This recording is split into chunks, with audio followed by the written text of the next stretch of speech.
Hello, and in this video we continue the saga, but this time from Connor's perspective. And again, Detroit seems to be just Rain City. Now it's interesting here, we get to see this great relationship between Connor and his handler. So we're about to go and do some crime scene investigation, and unfortunately, a little bit of a hangover for Hank there, so here we go. Now, a little bit of software instability, and this is interesting. Connor could go rogue. He's got this little instability, but he gets constantly flushed to make sure he stays loyal to Cyberlife. That's an interesting story arc that we might investigate. Does Connor stay loyal or join effectively Marcus's cause? And as you can see, this is a sex bot club. So anyway, Hank's wondering why we're staring at an android, but there you go. Now obviously the big problem here is it looks like a droid has actually killed a human. That's a big problem. Now what's interesting is the actor of Connor, his real life wife now, is basically the murderer in the game, so it's an interesting little bit. Anyway, as you can see, a little bit of racism towards droids going on here from this detective. But anyway, we are now going to have to try and work out what happened, can we track the murderer, etc, etc. So there's a little bit of investigation we can do, and then a sort of little treasure hunt as well. Anyway, Hank is going to have a look and let Connor go to work. So Connor's going to obviously check out various bits, so we've chosen the droid.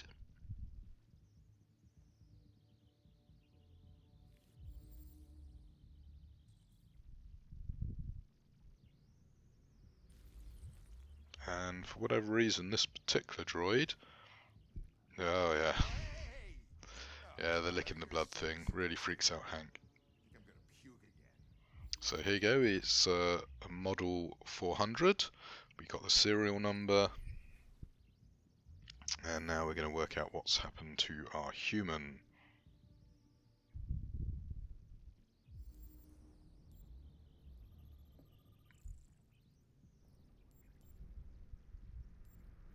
And he's been strangled to death by the looks of it. So now we're going to reconstruct the crime scene, what happened. Oh, got a little clue here. Oh yeah, victim strangled.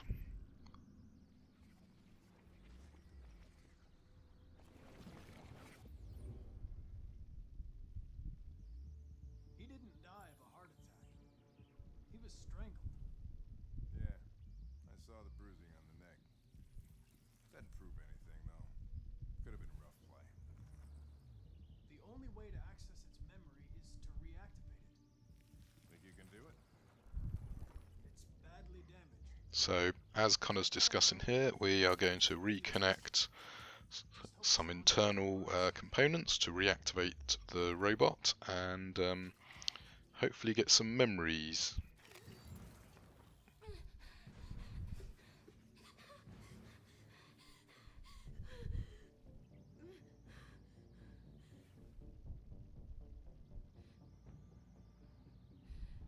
Calm down.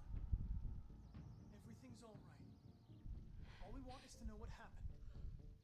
Is he dead?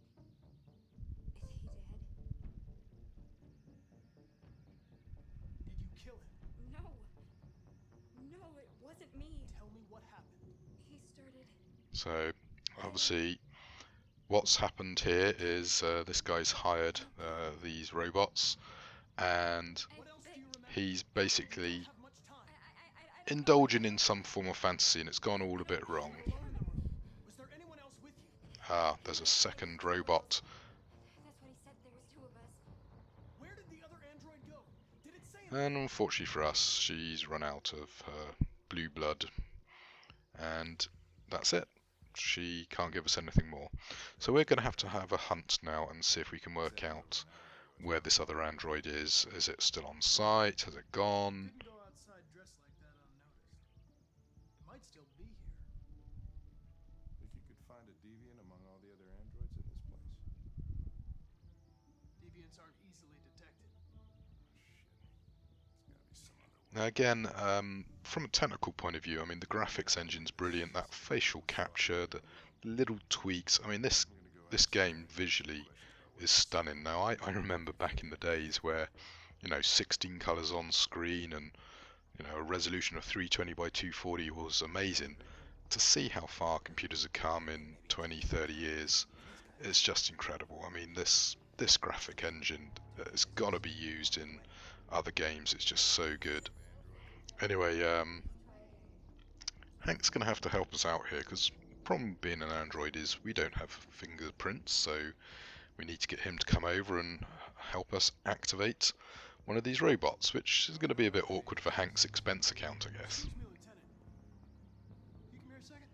Found something? Maybe.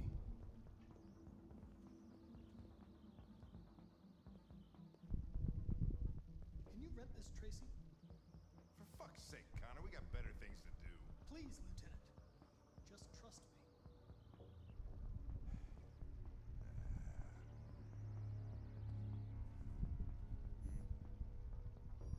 session costs $29.99. Please confirm your purchase. This is not gonna look good on my expense account. Purchase confirmed. Eaton Club wishes you a pleasant experience. You're welcome. Delighted to meet you. Follow me. I'll take you to your room. Okay, now what? Shit.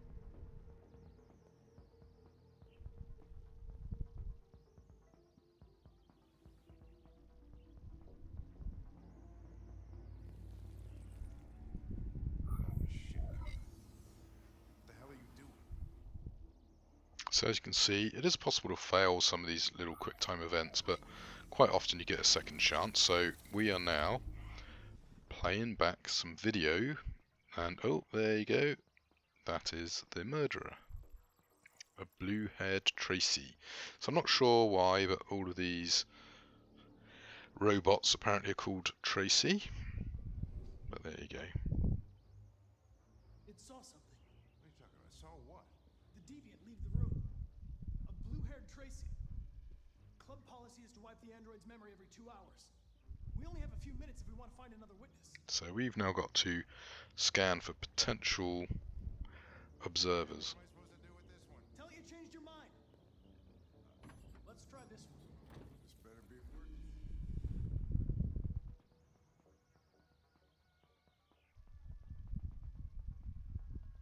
So you can see, can be a little bit tricky.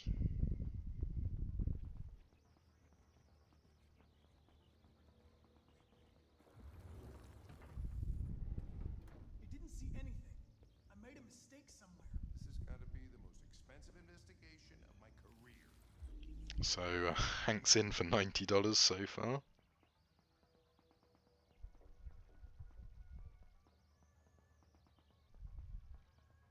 Oh, there's our blue-haired Traci. It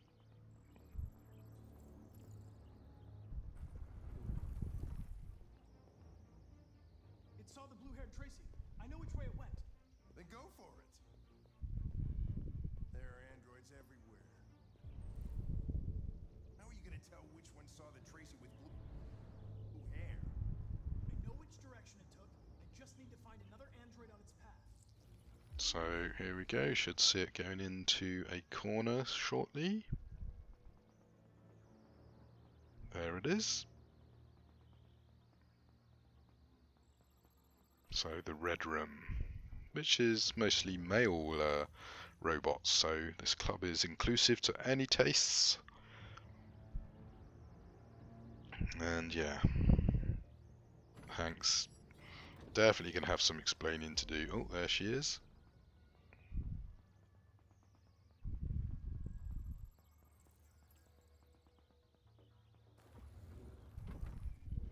Now, for some reason, I sometimes get lost here.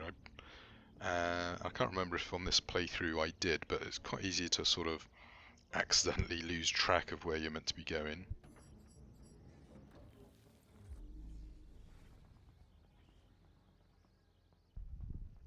No, there she is. So it's the room to our left over there that says available. Looks like on this playthrough maybe I remembered where to go. But yeah, it can be quite easy to disorientate yourself if you're not careful.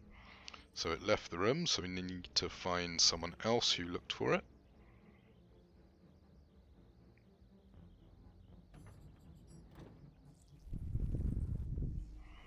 Okay, well, looks like this particular robot didn't see anything. Blue-haired Traci didn't come this way.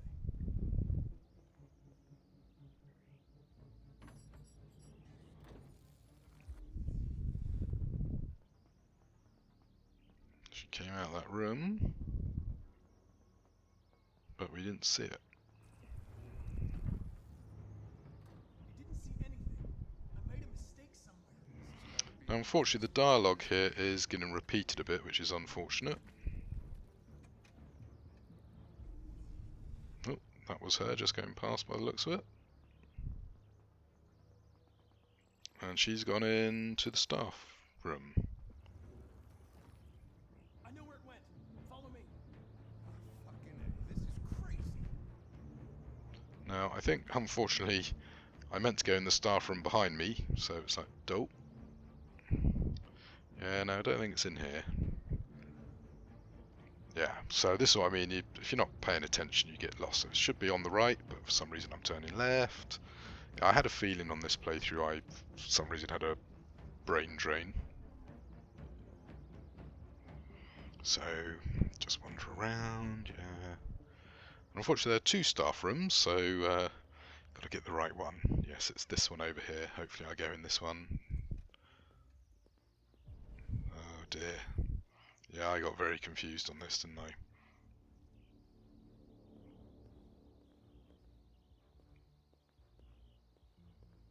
It's interesting that obviously Hank has no awareness of what the hell we're doing, and I don't know what I'm doing here.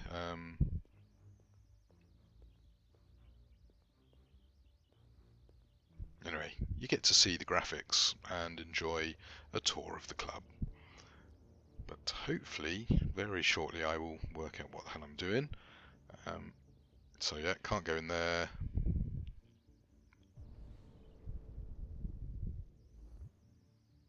And 15th time's a charm. Yep, here we go. Excellent. So apologies for that, but there you go. It might happen to you in your playthrough. Learn from my mistakes. Wait. Oh, Hank's getting all... yeah, my turn to take charge. Unfortunately, we're going into a weird warehouse where we can't be 100% sure where the Traci is, so we're going to have a search now, and we get a pretty cool fight scene coming up, just to let you know. So a couple of clues. Shit. We're too late. So there's some blue blood over here somewhere.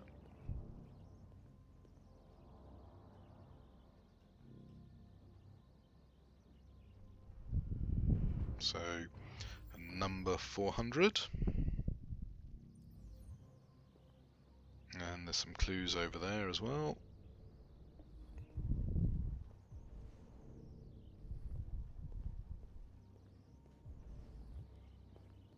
Now these books, I think have got some pretty cool stuff in them. I do quite like the idea of it's like a Uber Kindle. Just look at them. They get used till they break, and then they get It's interesting that Hank doesn't quite agree with the way humans are treating the androids. He You know, he's commenting there that it's wrong how we just use and dispose of these androids as if they're just a commodity. And obviously these androids are a little bit more than just a piece of IT kit. Unfortunately, I think Hank's stopping me get through here. I've got a feeling there's some graffiti on the wall.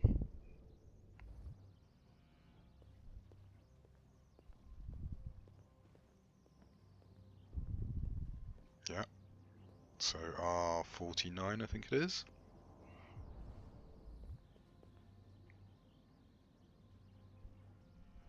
Oh, RA9, there you go.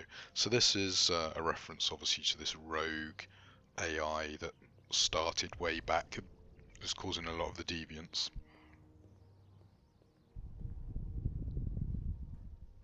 People are fucking insane. They don't want relationships anymore. Everybody just gets an android. Cook what you want, they screw when you want. You don't have to worry about how they feel. Next thing you know, we're gonna be extinct because everybody would rather buy a piece of plastic than to love another human being. Now, at some stage, we will come across Traci, and she's going to start kicking our ass. And yeah, we then got a choice about what do we do about the Tracis.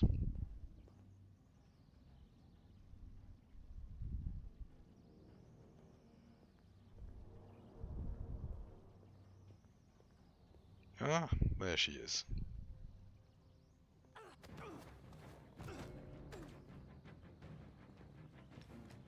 Ah, and there's two of them. A blue-haired and a sort of reddy brown-haired one.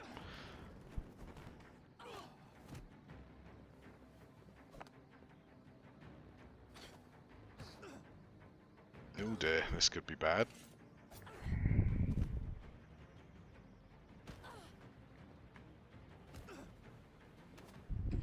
So as you can see, it's a pretty dramatic and exciting scene here with lots of button pressing to do.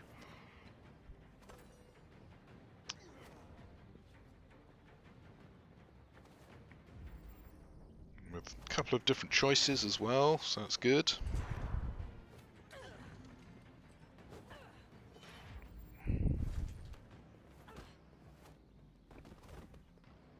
So we happen to use another android as a weapon there. And as you see, Hank's getting his butt kicked as well.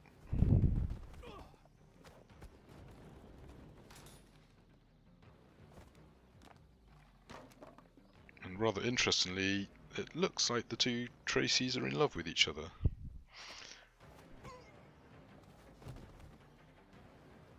So, do I let them go, or do I capture them?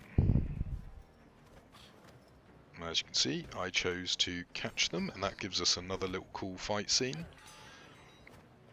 And I do think Connor's got some of the most exciting dynamic scenes, whereas Marcus has some sort of, as I say, interesting real-world allegory, whereas Kara's the more human touch. So, do I shoot or not? And I choose to spare her.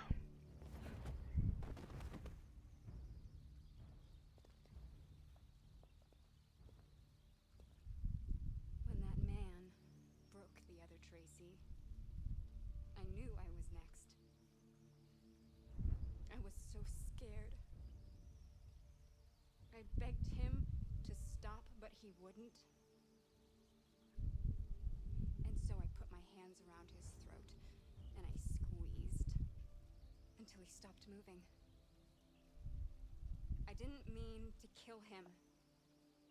I just wanted to stay alive. Get back to the one I love. I wanted her to hold me in her arms again. Make me forget about the humans. Their smell of sweat. And their dirty words. Come on. Let's go. So as you can see, they've developed sort of self-awareness, and Hank's got a lot of time for us doing that. It's probably better this way. So filling in the paperwork's going to be tricky, I guess. And of course Connor's now got a problem because he's not obeyed his programming. Anyway, I hope you enjoyed that. It's quite an exciting series of fights, etc. And see you in the next video.